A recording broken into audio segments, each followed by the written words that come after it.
قال تعالی، اللہ تعالیٰ کا فرمان ہے، وَلَا تَقْفُ مَا لَيْسَ لَكَ بِهِ عِلْمٌ إِنَّ السَّمْعَ وَالْبَصَرَ وَالْفُؤَادَ كُلُّ أُولَئِكَ كَانَ عَنْهُ مَسْئُولًا۔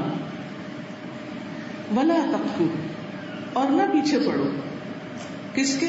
مَا لَيْسَ لَكَ بِهِ عِلْمٌ، جس کا تمہیں کوئی علم نہیں، یعنی جس بات کا تمہیں پتا نہیں اس کے پیچھے نہ پڑو۔ کیوں؟ ان السمع، کیونکہ کان، والبصر، اور آنکھ، والفؤاد، اور دل، کل اولئک کان عنہ مسئولا، ان سب کے بارے میں سوال کیا جائے گا، ان سب کے بارے میں پوچھا جائے گا۔ کل اولئک کان عنہ مسئولا، سوچئے، آنکھ سے پوچھا جائے گا، کان سے پوچھا جائے گا، دل سے پوچھا جائے گا۔ بتاؤ کیا کرتے رہے، کیا دیکھتے رہے؟ جب ہم کوئی ایسی چیز دیکھیں یا ہماری نگاہ کسی ایسی چیز پر پڑے جس کا دیکھنا منع ہو، جس کا دیکھنا حرام ہو، کیا ہم اپنی نگاہ ہٹا لیتے ہیں یا نہیں؟ کچھ لوگ چوری چھپے گندی فلمیں، فحش سین دیکھتے رہتے ہیں، کیا وہ نہیں ڈرتے اس بات سے کہ اللہ ان کو دیکھ رہا ہے اور ان کی آنکھوں سے سوال کیا جائے گا؟ پھر آنکھیں ہمارے حق میں بولیں گی یا خلاف بولیں گی؟ خلاف۔ اسی طرح کچھ لوگ ماں باپ سے چھپ کے، اب تو ماں باپ سے بھی بعض کو چھپنے کی ضرورت نہیں رہتی کیونکہ ماں باپ خود بھی یہی کچھ کر رہے ہوتے ہیں، چھپ کے گانے سن رہے ہوتے ہیں، میوزک سن رہے ہوتے ہیں، بعض اوقات دوسروں کو تبلیغ کر رہے ہوتے ہیں اور خود ایسی چیزیں کر رہے ہوتے ہیں۔ کیا انہیں یاد نہیں رہتا کہ اللہ دیکھ رہا ہے، اللہ سن رہا ہے، اللہ کے پاس واپس جانا ہے، اللہ نے کانوں کا بھی حساب لینا ہے؟ یا پھر چپکے کسی کی غیبت کرنا اور سننا، کسی کی باتیں سننا، تجسس کرنا۔ پھر اسی طرح دل، سبحان اللہ، دل جو ہے، دل کون دیکھتا ہے؟ کون دیکھتا ہے؟ اللہ سبحانہ و تعالیٰ دیکھتا ہے۔ ہماری شکل کون دیکھتا ہے؟ لوگ دیکھتے ہیں۔ اس وقت میں آپ کے سامنے بیٹھی ہوں، میں اپنی شکل خود نہیں دیکھ پا رہی، آپ دیکھ رہے ہیں۔ اپنے دل کو میں دیکھ رہی ہوں، آپ نہیں دیکھ رہے۔ تو حدیث میں آتا ہے اللہ تمہاری شکل صورت نہیں دیکھتا، وہ تمہارے دلوں کو دیکھتا ہے۔ اب آپ دیکھیے کہ جو چیز اللہ تعالیٰ دیکھتا ہے اس کی صفائی کی ہم کتنی کوشش کرتے ہیں، اور جو چیز بندے دیکھتے ہیں اس کو سجانے کے لیے کیا خرچ کرتے ہیں۔ سمجھ آئی میری بات؟ ہمارا چہرہ لوگ دیکھتے ہیں، ہم اس کو صاف کرتے ہیں صاف کس چیز سے؟ اچھے صابن سے یا اچھے کلینزر سے، اور پھر کیا لگاتے ہیں اس پہ؟ بتاتے جائیں، صرف کریم نہیں لگتی، پہلے کیا لگتا ہے؟ آپ کو مجھ سے زیادہ پتا ہے۔ چہرے کو خوبصورت بنانے کے لیے آپ میں سے کچھ لوگ دلہن بنے ہوں گے یا دلہن بنتی دیکھی ہوگی یا کسی کو بنایا ہوگا۔ کیسے سجاتے ہیں چہرے کو؟ پہلے کیا لگاتے ہیں؟ بلیچ، ایسی ایسی چیزیں لگاتے ہیں کہ جس سے رنگ گورا ہو جائے، چاہے اسکن جل رہی ہو۔ پھر اس پہ بیس لگاتے ہیں، پھر کیا لگاتے ہیں؟ کبھی فیشل کروایا؟ کس کس نے کروایا؟ مجھ سے ڈر کے تو ہاتھ نہیں اٹھائیں گے، سب کو پتا ہے اب فیشل کیا ہوتا ہے۔ کتنی دیر لگتی ہے اس میں؟ گھنٹہ تو کہیں نہیں گیا۔ اس گھنٹے میں آپ کیا کرتے ہیں؟ صرف اپنا منہ دوسرے کے آگے رکھ کے بیٹھے یا لیٹے رہتے ہیں۔ وہ دنیا جہان کی چیزیں مل رہے ہیں، پتہ نہیں کیا بنانا ہے، رہنا تو وہی ہے جو ہے ہم۔ لیکن کہنے کا میرا مطلب یہ ہے کہ چہرے کو حسین بنانے کے لیے سب سے زیادہ کوشش ہوتی ہے انسان کی، بالوں سے بھی اور ہاتھوں سے بھی اور پاؤں سے بھی اور باقی سارے، سب سے زیادہ انسان کو یہ ہوتا ہے میرا چہرہ خوبصورت ہو، صورت میری اچھی نظر آئے۔ حدیث کہتی ہے ان اللہ لا ينظر الى صورکم، اللہ سبحانہ و تعالیٰ تمہاری صورتیں دیکھتا ہی نہیں، وہ نہیں دیکھتا کون کتنا خوبصورت نظر آ رہا ہے، کس کا میک اپ کتنا ہے اور کس نے کتنے ہزاروں لگا دیے ہیں اس کو خوبصورت بنانے پہ۔ ولا الی اموالکم، نہ تمہارے مال دیکھتا ہے، کہ تمہارے پاس کتنا پیسہ ہے. وہ اس سے امپریس ہی نہیں ہوتا. لوگوں کو تو ہم چہرے کے ساتھ امپریس کرتے ہیں نا, اور پھر صرف کریم تھوڑی لگتی ہے, اور کیا کیا ہوتا ہے چہرے پہ. لوگ بھویں بناتے ہیں, جن کا بنانا کیا ہے, جائز یا ناجائز, سب کو پتا ہے, الحمدللہ پتا ہے سب کو, ٹھیک ہے. پھر کیا بناتے ہیں, آنکھوں کا میک اپ ہوتا ہے, سب کو نہیں پتا, سب کو پتا ہے. لپسٹک لگائی جاتی, سب کو پتا ہے. کوئی ایک باریک سا بھی بال کہیں نظر آ جائے تو اس پر کوئی بے چینی ہوتی, کوئی شرمندگی ہوتی. ہم کبھی نہیں چاہتے کہ ہمارے چہرے سے کسی کو کچھ بھی نظر آئے. کیا کیا نہیں کرتے, لیکن کس کے لیے کرتے ہیں, کس کے لیے, تو لوگوں کے لیے. سبحان اللہ, لوگوں کے لیے.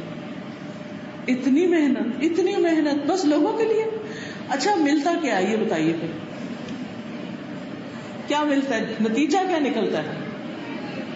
تعریف, سچی کے جلی سچی تعریف ملتی ہے. کتنے لوگ واقعی خوش ہوتے ہیں دیکھ کر. کچھ لوگ خوش بھی ہو سکتے ہیں, لیکن زیادہ لوگ جیلس ہوتے ہیں کہ یہ مجھ سے زیادہ کیوں خوبصورت آج اس شادی میں نظر آ رہی ہے. بعض اوقات تو سمجھ ہی نہیں آتی دلہن کون سی ہے اور دوسرے کون سے.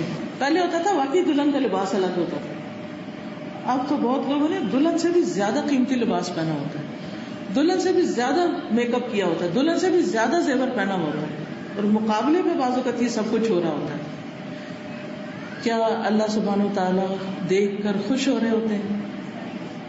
اللہ کی نگاہ میں آپ کی ویلیو بڑھ رہی ہوتی نہ, اس وقت بھی اور اس کے علاوہ بھی, اس سے پہلے بھی اور اس کے بعد بھی اللہ سبحانہ و تعالیٰ آپ کے دلوں کو دیکھ رہے ہوتے ہیں. دل میں کیا ہے, سبحان اللہ, اس وقت بھی اللہ تعالیٰ آپ کے دل دیکھ رہے ہیں. یہ بچی کیا سوچ رہی ہے, یہ ہر وقت کیا سوچتی, جو باتیں ہم ہر وقت سوچتے رہتے ہیں, بار بار خیال آتا ہے, بار بار خیال, سب اللہ کو پتا ہوتا ہے. ہم اللہ کی نگاہ میں ہوتے ہیں.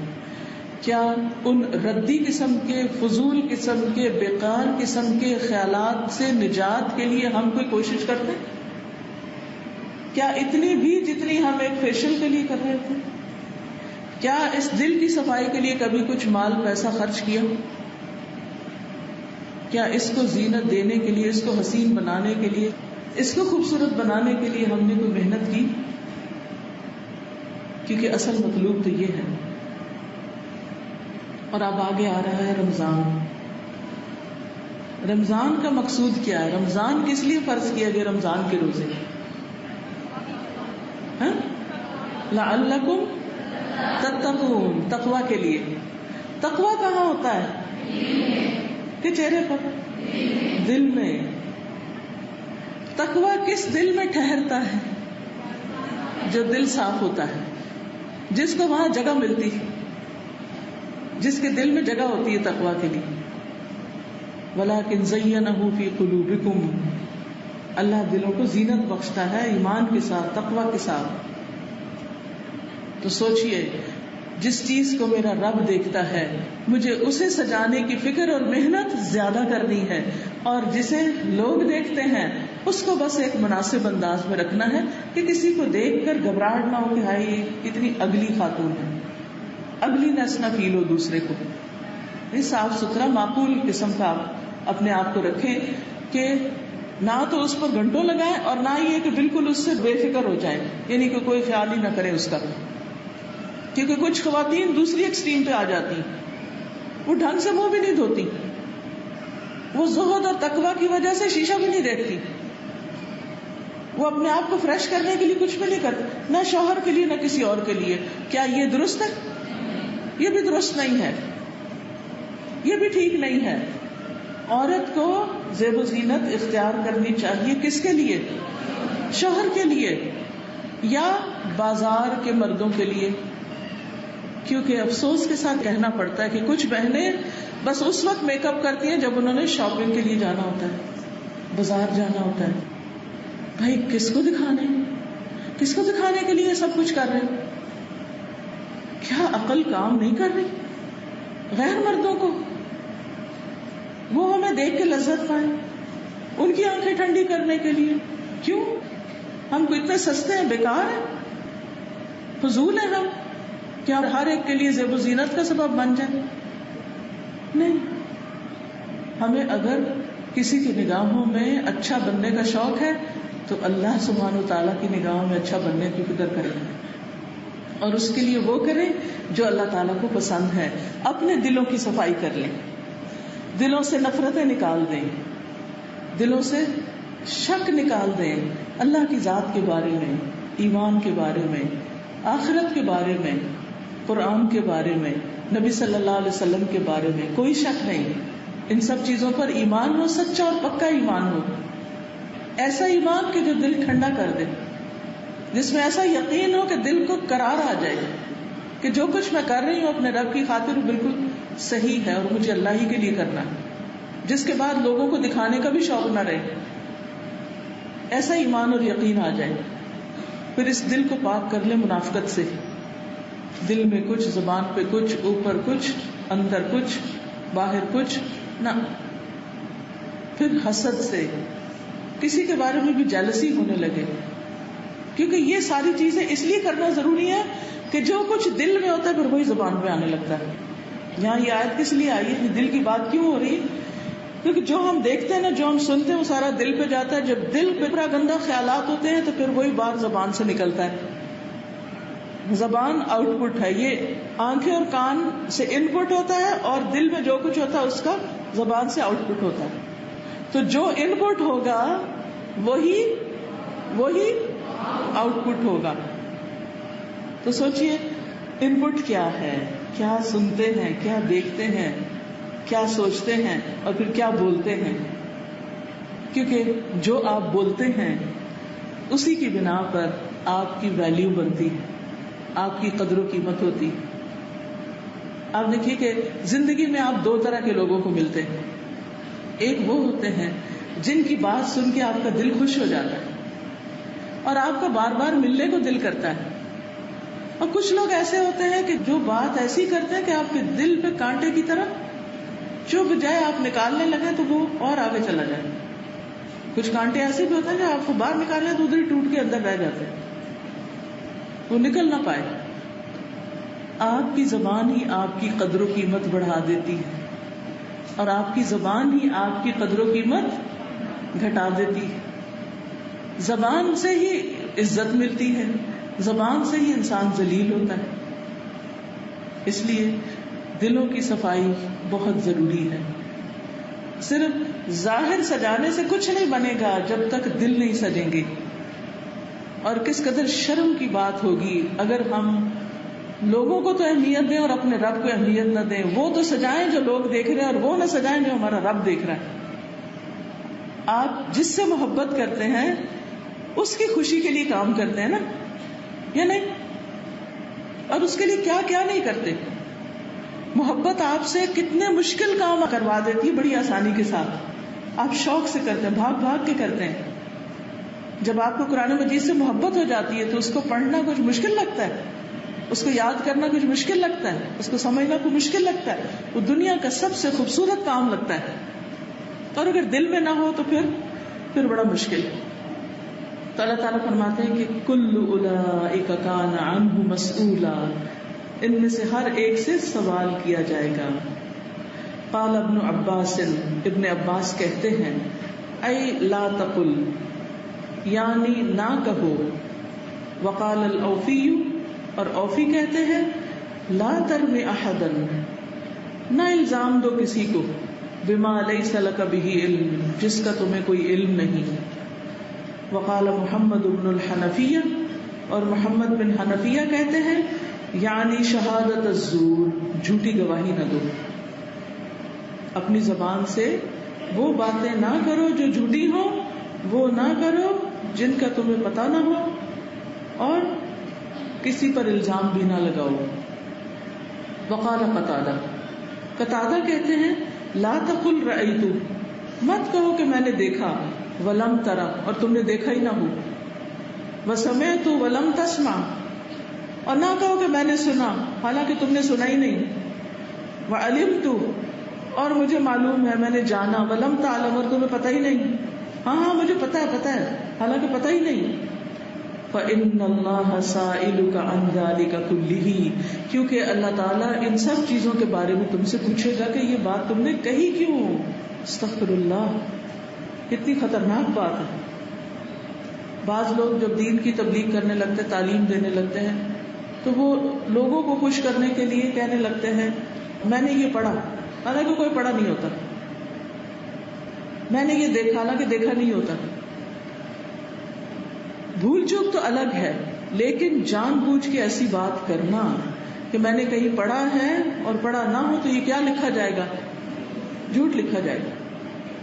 اور اگر آپ کو یاد آ جائے تو آپ اپنی تردید خود کر دیں، نہیں وہ اصل میں مجھے یاد آ گیا، میں نے پڑھا نہیں تھا، مجھے کسی نے بتایا تھا. جو پڑھا نہیں اسے مت کہے میں نے پڑھا، جو سنا نہیں مت کہے میں نے سنا. ٹھیک ہے نا؟ کیونکہ ان کے بارے میں سوال ہوگا، ان کے بارے میں پوچھ ہوگی. قال ابن کثیر، ابن کثیر کہتے ہیں. وہ کون ہے ابن کثیر؟ کون ہے؟ کسی کو نہیں پتا؟ تفسیر لکھی ہے. کس کے شاگرد تھے؟ کس کے شاگرد تھے؟ ان کے استاد کا نام کیا ہے؟ شاباش، شیخ الاسلام امام ابن تیمیہ، ان کے شاگرد تھے اور انہوں نے تفسیر لکھی جو بہت ہی اچھی تفسیر ہے، احادیث کے ذریعے تفسیر. اور اس کا جو ورژن ہے نا المصباح المنیر، المصباح المنیر بہت ہی اچھی ہے، دارالسلام نے یہ چھاپی ہے. اور انہوں نے جتنی بھی ضعیف حدیثیں تھی وہ سب بھی نکال دی اور تحقیق کر کے انہوں نے لکھی ہے کہ کیا کیا اس میں اوتھینٹک. تو اگر آپ نے اپنا مزید علم میں اضافہ کرنا ہو تو اس تفسیر کو آپ پڑھ سکتے ہیں. جو اوریجنل تفسیر ابن کثیر ہے نا، جس کا ترجمہ کیا ہوا ہے، جو سب سے پہلا ترجمہ ہوا تھا تفسیر ابن کثیر کا، اس میں ضعیف اور صحیح سب حدیثیں موجود ہیں. تو سمجھ نہیں آتی کہ کیا لینا ہے اور کیا نہیں لینا، لیکن اس کو انہوں نے تحقیق کر دیا. ٹھیک ہے. بہرحال ابن کثیر کہتے ہیں وَمَضْمُونُ مَا ذَكَرُوهُ، اور خلاصہ اس کا جو ذکر کیا انہوں نے اس کا، ان اللہ تعالی، بے شک اللہ تعالی نے، نہا منع کیا ہے، روکا ہے. کس سے روکا ہے؟ ان القول، بات کرنے سے، بلا علم، بغیر علم کے. امام ابن تیمیہ کہتے ہیں کہ اگر کوئی شخص علم کے بغیر کوئی بات کرتا ہے تو وہ ایک طرح سے جھوٹ بولتا ہے، چاہے وہ صحیح بات ہی کر رہا ہو. وہ ایک طرح سے غلط بیانی کر رہا ہے، یعنی اس کو پتہ ہی نہیں وہ کیا کہہ رہا ہے. بل بالظن الذی هو التوہم والخیال، بلکہ ظن کے ساتھ وہ جو توہم اور خیال ہے، وہم اور خیال ہے. یعنی بغیر علم کے بات نہیں کرنی چاہیے. ٹھیک ہے نا؟ یعنی یہ سب کچھ جو اس نے ذکر کیا ہے اس کا خلاصہ یہ ہے کہ اللہ تعالیٰ نے بغیر علم بات کرنے سے روکا ہے، بلکہ ایسی بات سے بھی روکا ہے جو صرف وہم و گمان پر مبنی ہو.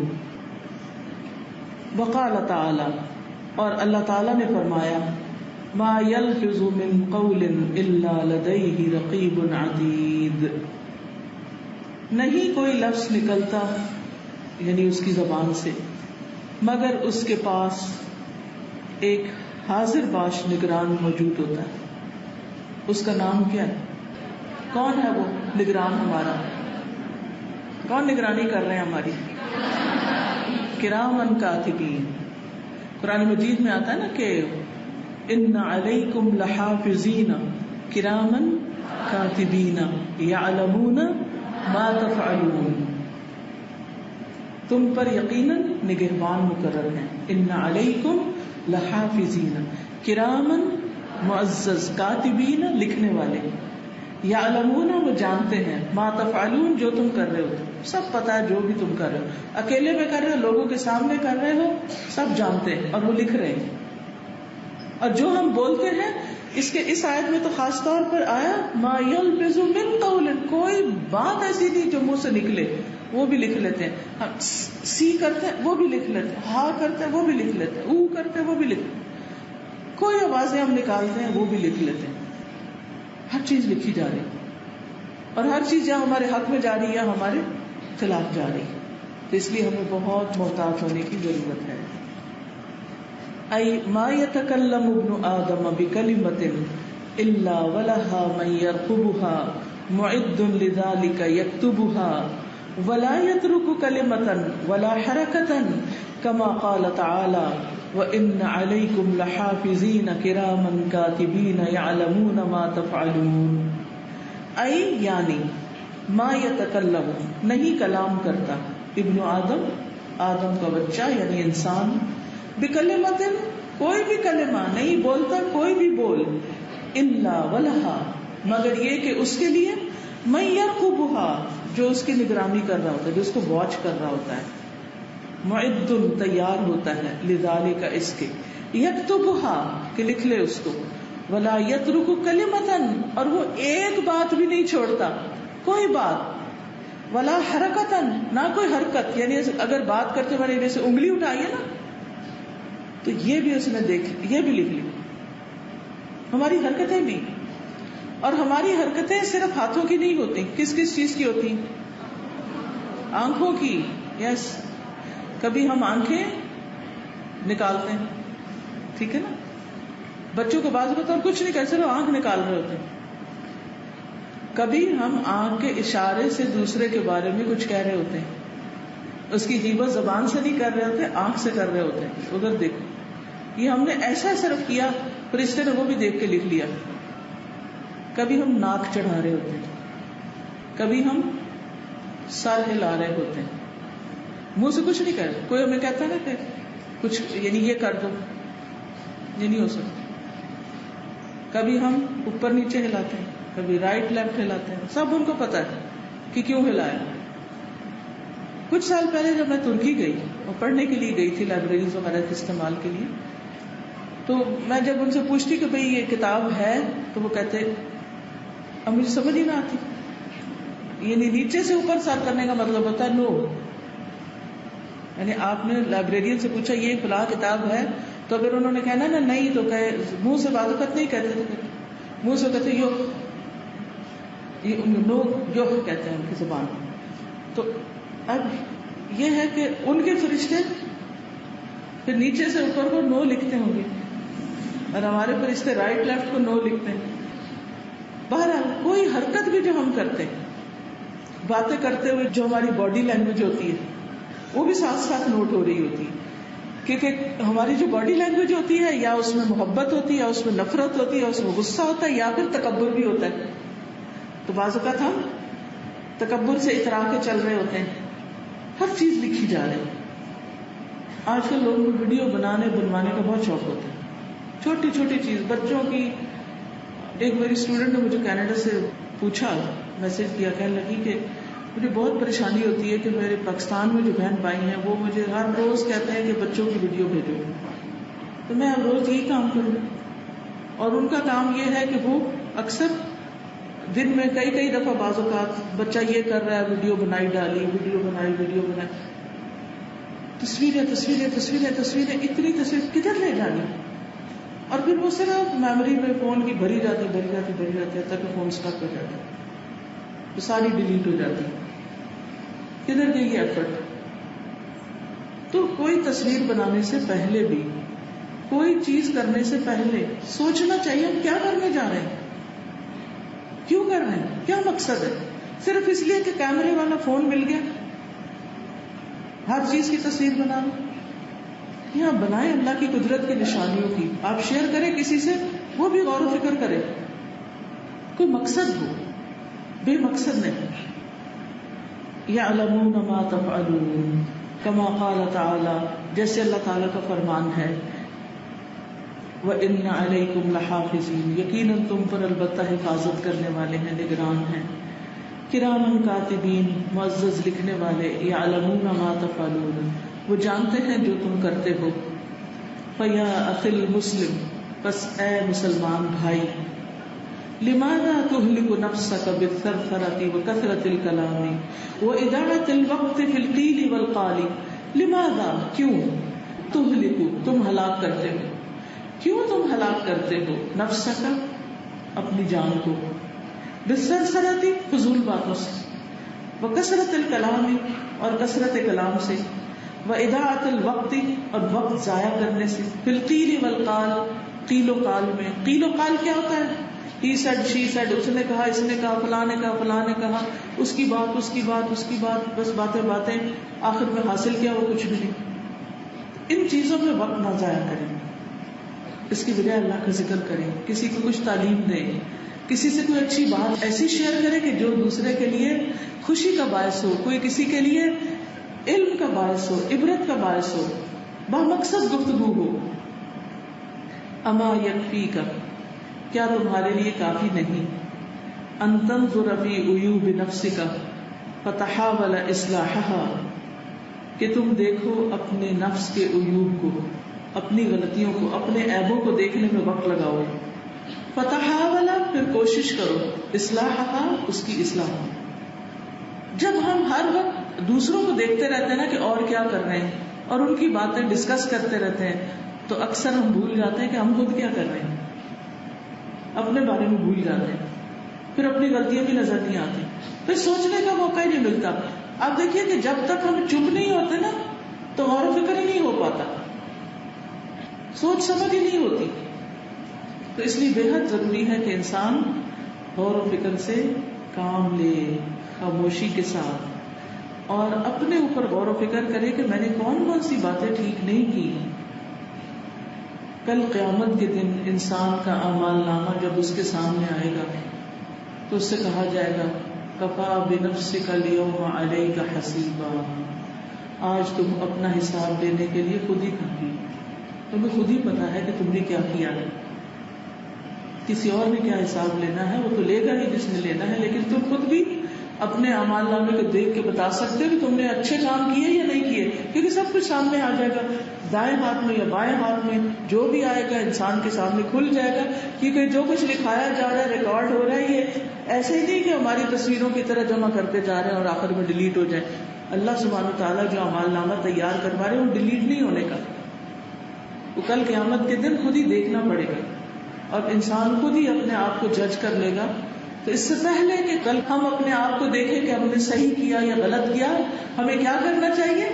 آج بھی دیکھ لینا چاہیے کہ ہم کیا کر رہے ہیں، ہماری کتنی کوششیں فائدہ مند ہیں اور کتنی فیوٹائل ہیں، بیکار ہیں، ضائع ہو گئی، جن کا کوئی نتیجہ نہیں نکلا. اما یکفیک ان تؤدی ما افترضہ اللہ علیک، کیا کافی نہیں تیرے لیے کہ تو ادا کرے جس کو اللہ نے تجھ پر فرض کیا ہے. وتنتہی عما نہاک عنہ، اور تو رک جائے اس سے جس سے اللہ نے تجھے روکا ہے. وتتعلم ما یجب علیک تعلمہ، اور تم سیکھو جو لازم ہے تم پر کہ تم اسے سیکھو، جس کا سیکھنا تمہارے لیے بہت ضروری ہے. یعنی بجائے اس کے کہ فضول باتوں میں وقت ضائع کرو، اپنے فرائض ادا کرو، جن چیزوں سے اللہ نے روکا ہے اسے رک جاؤ، اور جو کرنا چاہیے، جو علم حاصل کرنا چاہیے، اس کو حاصل کرنے میں وقت لگاؤ. آپ نے دیکھا ہوگا کہ جو بچے بہت کیریئر اورینٹڈ ہوتے ہیں، جو بہت پڑھاکو ہوتے ہیں، وہ خاندان کی مجلسوں میں کم ہی بیٹھتے ہیں. جب آپ کے ڈرائنگ روم میں لوگ بیٹھ کے مزے مزے کی باتیں کر رہے ہوتے ہیں تو آپ کا پڑھنے والا بچہ جس کو شوق ہے کہ وہ ڈاکٹر بن جائے، جس کو شوق ہے کہ وہ کسی کام کا ہو، وہ کہاں بیٹھا ہوتا ہے؟ کہاں بیٹھا ہوتا ہے؟ اپنے کمرے میں پڑھ رہا ہوتا ہے. وہ کیوں پڑھ رہا ہے؟ آپ کیوں نہیں پڑھ رہے؟ وہ پڑھ رہا ہے، اسے دنیا کے امتحان کی فکر ہے. آپ اس لیے نہیں پڑھ رہے کہ آپ کو آخرت کے امتحان کی فکر کوئی نہیں، کہ ہم نے اللہ کے پاس جانا ہے اور جواب دینا دنیا میں کیا کر کے آئے. اس لیے جب ہمارا اپنے گھر دل نہیں لگتا تو ہم کیا کرتے ہیں؟ عام طور پر کیا کرتے ہیں؟ دوسروں کے گھر چلے جاتے ہیں اور وہاں جا کے کیا کرتے ہیں؟ باتیں. کس کی؟ اللہ کی باتیں، رسول اللہ کی باتیں صلی اللہ علیہ وسلم، لوگوں کی باتیں. شکوے شکایتیں، اس کی بات، اس کو غیبت، کوئی چغلی، کوئی رونا دھونا، اپنا دماغ بھی خراب، دوسروں کا بھی خراب. کچھ لوگوں کی باقاعدہ عادت یہ ہوتی ہے کہ وہ صبح ان کا ناشتہ ہضم نہیں ہوتا جب تک سارے محلے میں پھیر نہ لیں اور ہر گھر کی خبر نہ لے لیں اور پھر ادھر کی ادھر کی ادھر نہ لگا لیں. کس قدر بیکار وقت ضائع ہو. اس کے برعکس جو بچے اسکول پڑھنے والے ہوتے ہیں کیا وہ بھی محلے میں پھر رہے ہوتے ہیں باتیں کرنے کے لیے؟ نہیں. اچھا ہم نے یہ سمجھ رکھا ہے کہ پڑھائی تو صرف بچے ہی کرتے ہیں، پڑھنا تو بچوں کو چاہیے، بڑوں کو کیا کام پڑھنے کا. اور اگر کوئی بڑا پڑھنے لگ جائے تو اس کا مذاق اڑاتے ہیں کہ اتنی عمر میں اب آپ کو پڑھائی سوچ گئی ہے. تو اکثر ماؤں کا یہ خیال ہے کہ پڑھنا تو بس بچوں نے، ہم نے نہیں پڑھنا، ہم نے پڑھ لیا، ہم بڑے بن چکے ہیں. نہیں، ہمارا دین ہمیں کیا سکھاتا ہے؟ کب تک پڑھتے رہنا چاہیے؟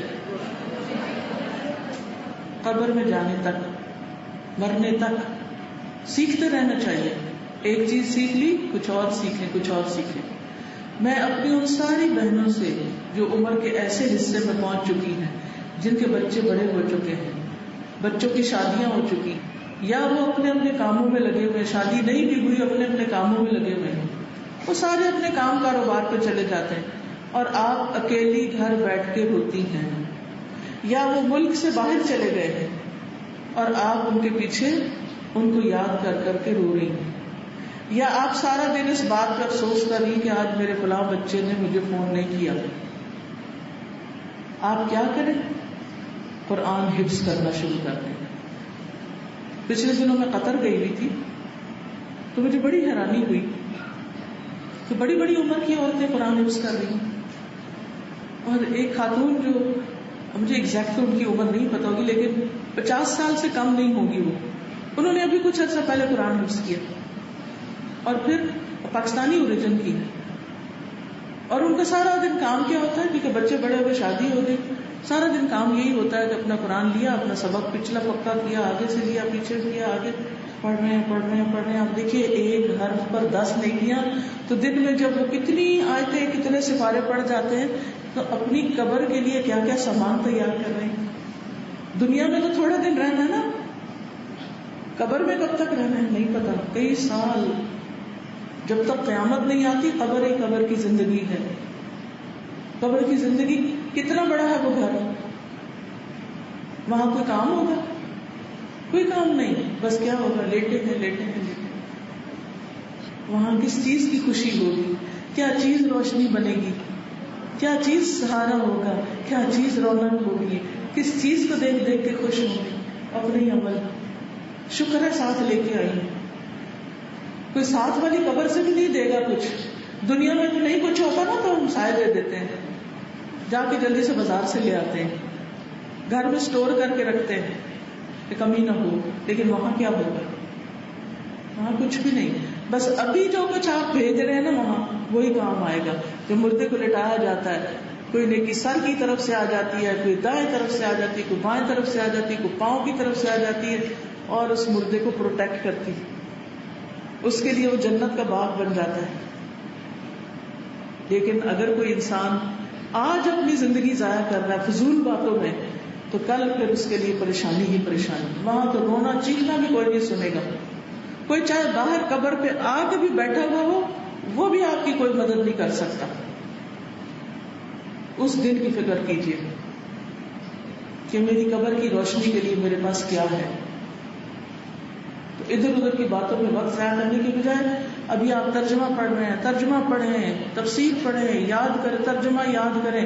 جب یاد ہو جائے تجوید سے صحیح طرح ٹھیک کریں، وہ ہو جائے حفظ کرنا شروع کر دیں. کچھ نہ کچھ لگے رہیں یہاں تک کہ موت آ جائے. کئی ایسے نیک لوگوں کے بارے میں سننے میں آتا ہے کہ جب ان کی موت کا وقت آتا ہے، موت کی بے ہوشی طاری ہوتی ہے اور ان کے منہ سے قرآن جاری ہوتا ہے. یہ وہی ہو سکتے ہیں نا جو دنیا میں قرآن پڑھے، اور جو دنیا میں نہ پڑھے اور فضول باتوں میں وقت ضائع کرے. تو آپ نے یہ بھی پڑھا ہوگا، اور کئی لوگ ایسے واقعات شیئر بھی کرتے ہیں. پچھلے ایک دفعہ میں جب کوئی 2-3 سال کی بات ہے، جب یہاں گجرانوالہ میں ہی آئی تھی اور بچیوں سے ملاقات کر رہی تھی، تو انہی بچیوں میں سے کچھ نے ایسے واقعات سنائے تھے کہ کوئی موت کے وقت کیا کر رہا تھا، کوئی کیا کہہ رہا تھا، کوئی کیا کہہ رہا تھا، یعنی شاہد واقعات. اور کئی ڈاکٹر بھی ایسے بتاتے ہیں کہ کوئی چابیاں مانگ رہا ہوتا ہے، کوئی کسی بچے کو بلا رہا ہوتا ہے، کوئی کسی کی بات کر رہا ہوتا ہے، کوئی کچھ کر رہا ہوتا ہے.